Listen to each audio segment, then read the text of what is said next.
Psychiatrist थी और उसे हाल ही में करीबी गांव कटहरी के एक पागल खाने में मरीजों के इंस्पेक्शन के लिए जाना था।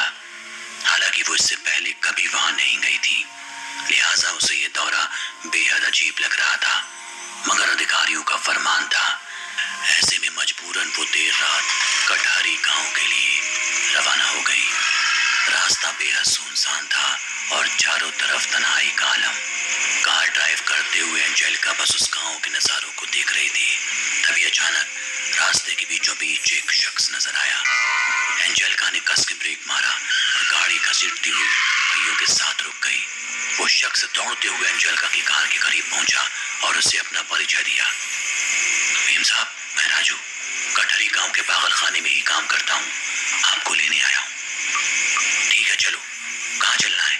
एंजेलिका ने जवाब दिया। वहां से करीब 300 मीटर की दूरी पर ही पागल खाना था। देर रात एंजेलिका और राजू पागल खाने पर पहुंच गए।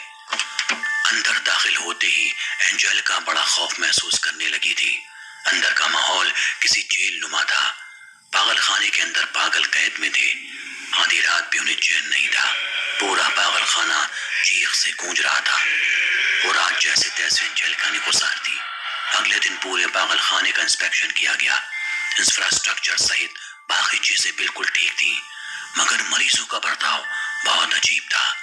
एंजेलिका ने शुरुआत में कुछ मरीज ऐसे देखे जो बस दीवार को एकटक घूरते और नोचते। कुछ मरीज आपस में लड़ रहे थे, लेकिन पागल खाने के नीचे एक तहखाना था, वहां भी कुछ मरीजों को कैद किया गया था। जब एंजेलिका ने वहां जाने की इच्छा जाहिर की तो पागल खाने के बाकी स्टाफ ने उसे इनकार कर दिया। कहा वहां कुछ भी नहीं है, मगर अब तक एंजेलिका को शक हो चुका था। वो अपनी जिद पर अड़ी रही और मजबूरन स्टाफ से दरवाजा खुलवाया गया और अंदर उतरते ही उसके सामने जो मंजर आया वो हैरान कर देने वाला था। अंदर कई पागल जेल में बंद थे। उन्हें पूरी तरह प्रताड़ित किया गया था। शरीर पर खून था। तभी उसे एक अजीब सी ठंडक महसूस हुई। बाहर की तरफ दिन ढलने लगा था। उसने देखा कि कैद में बंद सारे पागल धीरे धीरे रिहा हो रहे हैं। वो दीवारों के आर पार निकलते हुए उसके करीब पहुंच रहे हैं। उनका चेहरा भी धीरे धीरे भयानक होता जा रहा था। उन्हें देखकर एंजेलिका बहुत डर गई। वो समझ चुकी थी कि इस जगह में हो ना हो कोई ना कोई बड़ी दिक्कत है। वो तहखाने के दरवाजे से बाहर निकलने की कोशिश करती है, मगर पागल खाने के स्टाफ ने दरवाजा ही बंद कर दिया था। अब कहीं जाकर उसे समझ आया था कि उसके खिलाफ किस तरह की साजिश की गई थी। अब पूरी रात उसे उन डरावने पागलों के बीच गुजारनी थी।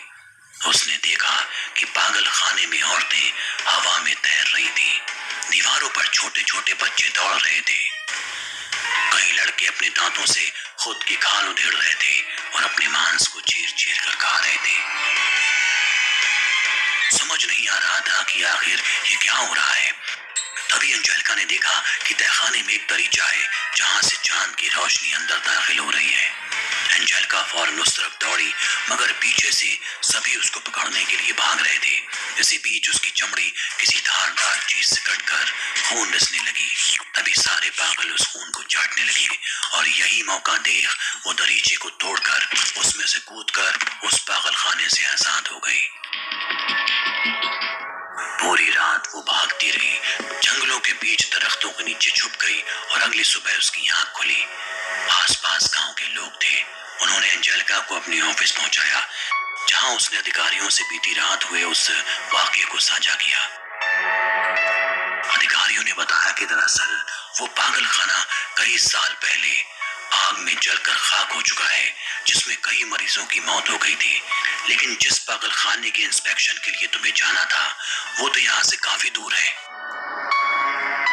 जब पुराने वाले पागल खाने में आग लग गई थी तो नया पागल खाना उससे 1 किलोमीटर दूर बनाया गया है। शायद तुम वहां पहुंच नहीं पाई। एंजेलिका सब समझ चुकी थी कि रात में जो राजू नाम का शख्स आया था वो पुराने पागल खाने का कर्मचारी था। अधिकारियों ने उसे बताया कि राजू भी वहां जलकर मर गया था।